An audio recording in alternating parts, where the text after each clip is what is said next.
আল্লাহ পাক বলেন ইয়া মানাদু কুল্লা উনাসিন বিইমামিহিম, কিয়ামতের দিন আমি প্রত্যেকটা মানুষদেরকে তার ইমাম সহকারে উঠাবো। জোরে বলি সুবহানাল্লাহ। ইমাম সহকারে উঠে ঘটনা বলেছেন ইমাম ইমাম শব্দের অর্থ হচ্ছে ইন্না আতা'না সাদাতানা ওয়া কুবারানা ফাআদাল্লুনা সাবিল।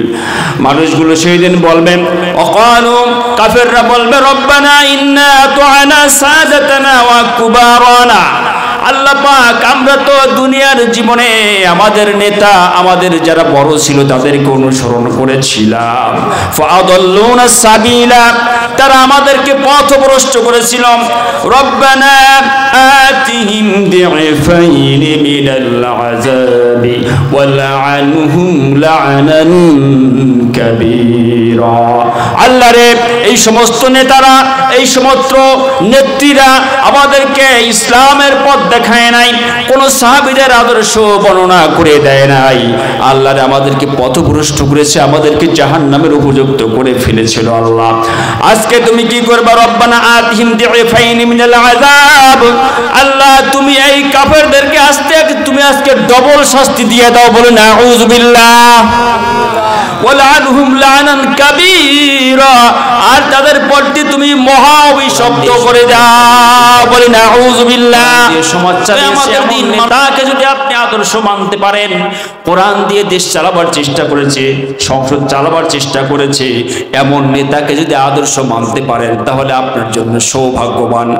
কিন্তু আপনার নেতা যদি হয় অন্যায়কারী, ধর্ষণকারী, লোপাটকারী, দুর্নীতিবাজ, মানুষের অর্থকে আত্মসাৎকারী, জুলুমবাজ যদি হয়ে যায়, কিয়ামতের দিন কিন্তু আপনার কোনো উপায় থাকবে না।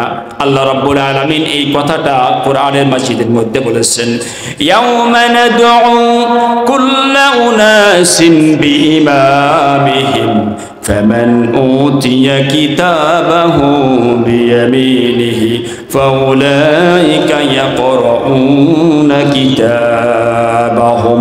আল্লাহ পাক বলেন ইয়া মানাদু কুল্লা উনাসিন বিইমামিহিম, কিয়ামতের দিন আমি প্রত্যেকটা মানুষদেরকে তার ইমাম সহকারে উঠাবো। জোরে বলি সুবহানাল্লাহ।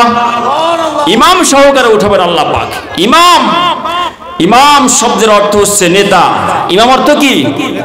নেতা, তাই নয় কি? ইমাম। আর এক জায়গায় ব্যাখ্যা করেছেন তাফসীরকারকরা, ইমাম শব্দের অর্থ হচ্ছে কিতাব। ইমাম অর্থ কি? কিতাব, অর্থাৎ your deeds, your life leading works, আপনার জীবন বৃত্তান্ত সহকারে, রেকর্ড সহকারে আল্লাহ পাক উঠাবেন, নেতা সহকারে উঠাবেন। কিয়ামতের দিন মানুষগুলো যদি ভালো কাজ করে ভালো নেতা সহকারে উঠবে, আর খারাপ কাজ করলে খারাপ নেতা সহকারে উঠবে। নেতা বলতে এখানে আল্লাহ রাব্বুল আলামিন ইমাম বলতে কিতাব বুঝিয়েছেন, আবার কোথায় আল্লাহ পাক ইমাম বলতে নেতাকে বুঝিয়েছেন, বাস্তব নেতা। আল্লাহ পাক এই ঘটনা বলেছেন, ওয়াকালু রব্বানা ইন্না আতা'না সাদাতানা ওয়া কুবারানা ফাআদাল্লুনা সাবিল। মানুষগুলো সেই দিন বলবেন ওয়াকালু, কাফিররা বলবে রব্বানা ইন্না আতা'না সাদাতানা ওয়া কুবারানা, আল্লাহ পাক আমরা তো দুনিয়ার জীবনে আমাদের নেতা আমাদের যারা বড় ছিল তাদেরকে অনুসরণ করেছিলাম। ফাআদাল্লুনা সাবিলা, তারা আমাদেরকে পথভ্রষ্ট করেছিল। রব্বানা আতিহিম দি'ফাইন মিনাল আযাবি ওয়ালআনহুম লা'নান কাবীরা। আল্লাহ রে, এই সমস্ত নেতারা এই সমস্ত নেত্রীরা আমাদেরকে ইসলামের পথ দেখায় নাই, কোন সাহাবীদের আদর্শ বর্ণনা করে দেয় নাই। আল্লাহ রে, আমাদেরকে পথভ্রষ্ট করেছে, আমাদেরকে জাহান্নামের উপযুক্ত করে ফেলেছিল। আল্লাহ আজকে তুমি কি করবা? রব্বানা আতিহিম দি'ফাইন মিনাল আযাব, আল্লাহ তুমি এই কাফেরদেরকে তুমি আজকে ডবল শাস্তি দিয়ে দাও। বলে নাউযু বিল্লাহ। ওয়ালআনহুম লা'নান কাবীরা, আর তাদের প্রতি তুমি মহা অভিশপ্ত করে দাও। বলে নাউযু বিল্লাহ।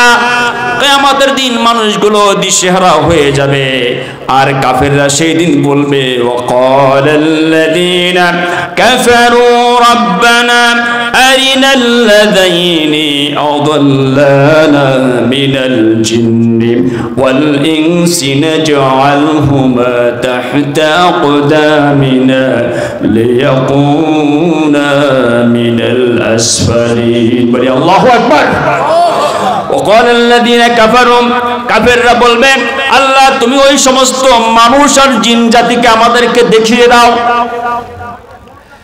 নাজআলহুমা তাহতা আকদামিনা আজকে তাদেরকে আমাদের পায়ের নিচে পদপিষ্ট করতে চাই এবং তারা যেন জাহান্নামের সর্বনিম্ন স্তরের মানুষদের সাথে একত্রিত হতে পারে তার ব্যবস্থা করে দাও বলি না আউযুবিল্লাহ প্রিয় ভাইরা কাফেরদের সেই পরিভাষা আল্লাহ পাক এখানে বর্ণনা করেছেন খুব সুন্দর মতো বর্ণনা করেছেন আমাদের নেতা যদি হয় এরকম যারা আল্লাহর কোরআন চিনে নাই যাদের ওযু নাই গোসল নাই তাদেরকে যদি আমার যুবক ভাইরা অনুসরণ করে থাকে তাহলে তাদের অবস্থাটাও খুবই করুণ হবে তাই আমাদের এক নম্বর প্রথম নেতা হচ্ছে আমার নবী মুহাম্মদুর রাসূলুল্লাহ সাল্লাল্লাহু আলাইহি ওয়াসাল্লাম তারপরে সাহাবা আজমাইন আবু বকর ওমর উসমান আলী রাদিয়াল্লাহু তাআলা আনহুমা আজমাইন আপনারা তাদেরকে অনুসরণ করেন তাদের জীবন বৃত্তান্ত পড়েন তাদের চাল চলন কেমন ছিল সে কথা অনুসরণ করেন তাহলে আল্লাহ রাব্বুল আলামিন কিয়ামতের কঠিন ময়দানে আমাদেরকে বাঁচাবেন